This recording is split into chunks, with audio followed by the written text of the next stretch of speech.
Welcome to flavours of நெல்லை. இன்றைக்கி கிச்சனில் நம்ம பார்க்க போகிறது பனானா அல்வா. ரொம்ப சிம்பிளாக ஈஸியாக டேஸ்டியாக இந்த அல்வா நம்ம செஞ்சிடலாம்.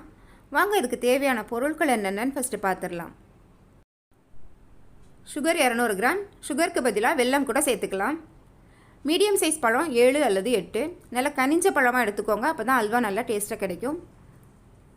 நெய் 4 டேபிள் ஸ்பூன், இந்த அளவுக்கு எடுத்தால் போதும். பாதாம் கேஷ்யூ எது வேணால் எடுத்துக்கலாம். இப்போ இந்த பழம் எல்லாத்தையும் சின்ன சின்னதாக கட் பண்ணி எடுத்துக்கலாம். இதை நல்லா அரைச்சி எடுத்துக்கலாம்.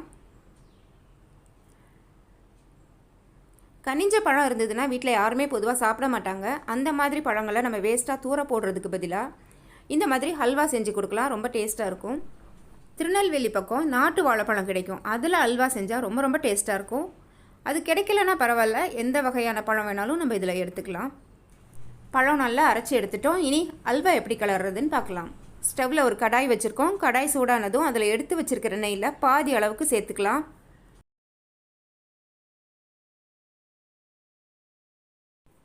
நெய் நல்லா சூடாயிருச்சு. இப்போ அரைச்சி வச்சுருக்கிற பழம் சேர்த்துடலாம். பழம் அரைக்கும் போது தண்ணி சேர்க்கக்கூடாது, தனியாக பழம் மட்டும்தான் அரைச்சி இதில் சேர்க்கணும்.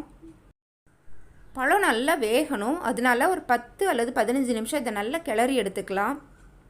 நல்லா சுருண்டு வரணும், பழம் எல்லாம் நல்லா சுருண்டு வரணும், அது வரைக்கும் நம்ம இதை கிளறி எடுத்துக்கலாம். மீடியம் ஹீட்லேயே செய்யுங்க, அப்போ தான் அடி பிடிக்காது.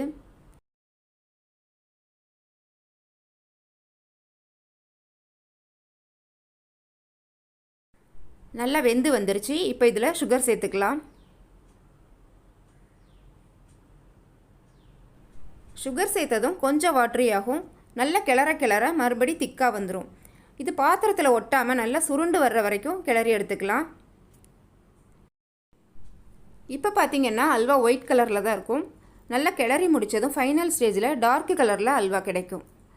ஒரிஜினல் அல்வா கலர் வேணும் அப்படின்னா கொஞ்சமாக சுகர் கேரமலைஸ் பண்ணி கூட இதில் சேர்த்துக்கலாம். இதை நல்லா கிளறிட்டு காட்டுறேன்.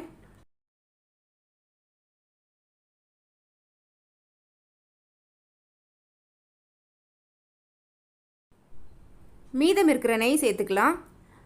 இப்போ கலர் கொஞ்சம் சேஞ்ச் ஆகிருக்குது. இதை நல்லா கிளறி முடித்ததும் ஃபைனல் ஸ்டேஜில் இதோட கலர் இன்னும் டார்க் ஆகும்.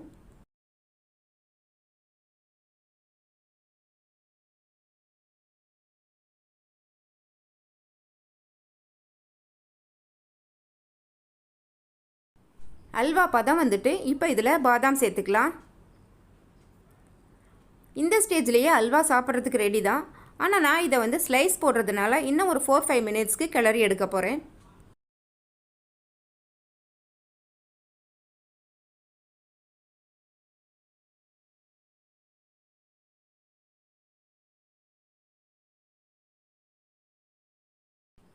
அல்வா ரெடி ஆகிட்டு இப்போ இதை ஏற்கனவே கிரீஸ் பண்ணி வச்சுருக்கிற ட்ரேயில் கொட்டிடலாம்.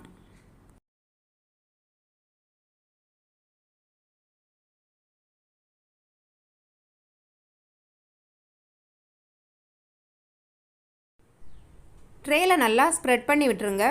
ஒரு ஸ்பூனில் கொஞ்சமாக நெய் தொட்டுட்டு நம்ம ஸ்ப்ரெட் பண்ணோம் அப்படின்னா அது கொஞ்சம் கூட ஒட்டாமல் நல்லா வரும். ரொம்ப சூடாக இருக்கும், கவனமாக செய்யுங்க. அல்வா நல்லா ஆறட்டும். ஆறினதும் ஸ்லைஸ் போடலாம். சூடாக இருக்கும்போதே ஸ்லைஸ் போட்டால் ஒட்டிகிட்டே வரும். இப்போ கொஞ்சமாக ஸ்லைஸ் பண்ண பாதாம் தூவிடலாம், பார்க்குறதுக்கு அழகாக இருக்கும். அல்வா நல்லா ஆறிட்டுது. இப்போ நம்ம ஸ்லைஸ் போட்டுடலாம். கத்தியில் கொஞ்சமாக நெய் தடவிட்டு ஸ்லைஸ் போடுங்க, அப்போ தான் ஒட்டாமல் வரும். ஈஸியாக கிடைக்கக்கூடிய பொருட்களை வச்சுட்டு டேஸ்டியாக அல்வா செஞ்சிட்டோம். இந்த அல்வா உங்கள் எல்லாருக்குமே ரொம்ப பிடிச்சிருக்கும்னு நினைக்கிறேன். நீங்களும் உங்கள் வீட்டில் கட்டாயம் செஞ்சு பாருங்கள்.